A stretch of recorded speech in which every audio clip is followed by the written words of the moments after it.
మధ్య ఈ మధ్య కాలంలో 40 ఏళ్ల క్రితం 50 ఏళ్ల క్రితం లేఅవుట్లు చేయబడితే భూములు కొనుక్కున్నటువంటి ప్రజలకి ఇవి దేవాలయ భూములని, ఇవి అసైన్మెంట్ భూములని, ఇవి బఫర్ జోన్ ల్యాండ్స్ అని చెప్పి కూలగొట్టేటువంటి దుర్మార్గాలు కూడగట్టింది. మేము అనేక సార్లు చెప్పినాం, అయ్యా ఆనాడు మీ కలెక్టర్లు, ఆనాడు మీ రిజిస్ట్రేషన్ డిపార్ట్మెంట్ అధికారులు, ఆనాడు జిహెచ్ఎంసి ఎట్లా పర్మిషన్ ఇచ్చిండ్రు, లేఅవుట్లకు ఎట్లా పర్మిషన్ ఇచ్చిండ్రు, ఇల్లు కట్టుకోవడానికి ఎట్లా పర్మిషన్ ఇచ్చిండ్రు, 35-40 ఏళ్ళ తర్వాత మళ్ళీ ఎట్లా కూలగొడుతున్నారు, ఇదేం దుర్మార్గం అని చెప్పి చాలాసార్లు మాట్లాడినాం. ఇవాళ కర్మన్ ఘాట్లో సర్వే నెంబర్ 110 1992 అంటే దాదాపు 35 సంవత్సరాల క్రితం 35 సంవత్సరాల క్రితం సుధాకర్ రెడ్డి అనేటువంటి రియాల్టర్ ఇక్కడ లేఅవుట్ చేస్తే అంత పేదవాళ్ళు చిన్న చిన్న ఉద్యోగులుగా పని చేసుకొని బతికే వాళ్ళుగా ఇక్కడ కొనుక్కొని పర్మనెంట్గా ఇల్లు కట్టుకున్నారు. ఇప్పుడు 35 ఏళ్ళు అవుతుంది.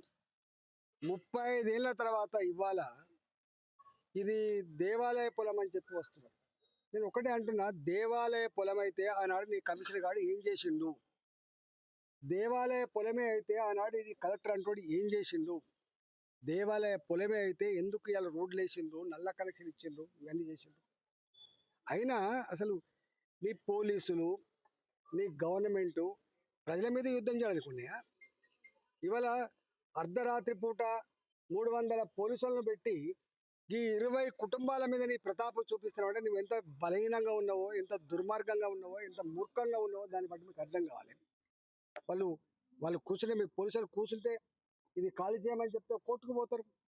ఇవాళ ప్రభుత్వపరమైన భూములు ఆక్రమించుకోవాలని మేము చెప్పట్లేదు, దేవాలయ భూములను కబ్జా పెట్టాలని చెప్పి మేము కోరుకోవట్లేదు.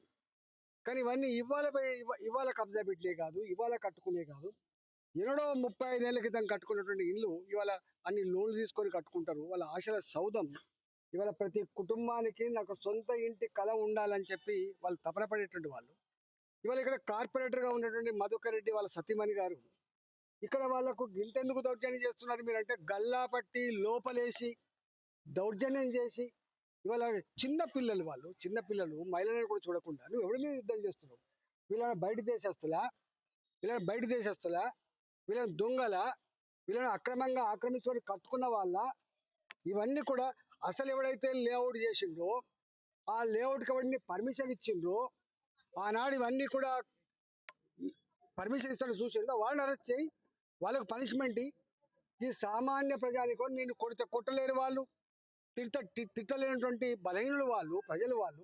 ఈ ప్రజల మీద ఇంత దౌర్జన్యం చేయడం దుర్మార్గమైంది. దీన్ని తీవ్రంగా ఖండించడమే కాదు, ముఖ్యమంత్రి గారికి తప్పకుండా దీని మీద నేను మళ్ళీ ఒకసారి చెప్తున్నా, దేవాలయ పొలాలు కానీ, గవర్నమెంట్ స్థలాలు కానీ, గవర్నమెంట్ భూములు కానీ ఆక్రమించుకోవాలని మేము కోరుకోవట్లేదు. కానీ 35-40 ఏళ్ల క్రితం కట్టుకున్న ఇళ్లను కూల్చేసే అధికారం నీకు లేదు. ఆనాటి ముఖ్యమంత్రి కంటిన్యూషనే ఇవాళ ముఖ్యమంత్రి, ఆనాటి కలెక్టరే ఇవాళ కలెక్టర్ కంటిన్యూషన్ ఉంటుంది. మనుషులు మారుతుండొచ్చు కానీ కలెక్టర్ పోస్ట్ ఉంటుంది, ముఖ్యమంత్రి పోస్ట్ ఉంటుంది, ప్రభుత్వం ఉంటుంది. ఈ మాత్రం కూడా సోయి లేకుండా, ఈ మాత్రం తెలివి లేకుండా పేదల మీద ఇంత దౌర్జన్యం చేసి దొంగల్లాగా మొత్తం సామాన్లని బయట వేసి చిన్న పిల్లలను కూడా చూడకుండా ఇళ్లకు తాళాలు వేసి స్టిక్కర్లు వేసి ఇలా వాళ్ళ దుఃఖాన్ని కళ్ళ చూసేటువంటి దుర్మార్గమైన ప్రభుత్వం ఇది మంచిది కాదు. రేవంత్ రెడ్డి గారు దీని మీద ఇవాళ ఇంటెలిజెన్స్ వ్యవస్థ ఉంటుంది, పోలీసులను పంపి దీని కారకులు ఎవరో వాళ్ళని అరెస్ట్ చేసే ప్రయత్నం చేయి. తక్షణమే వాళ్ళకు ఒక ఉపశమనం కలిగించాలని చెప్పి నేను డిమాండ్ చేస్తున్నాను. చరిత్ర సృష్టించినోడు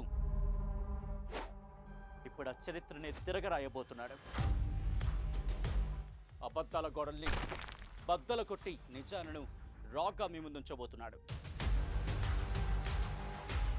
నిజమైన వార్తల కోసం వెంటనే డౌన్లోడ్ చేసుకోండి రా యాప్ని.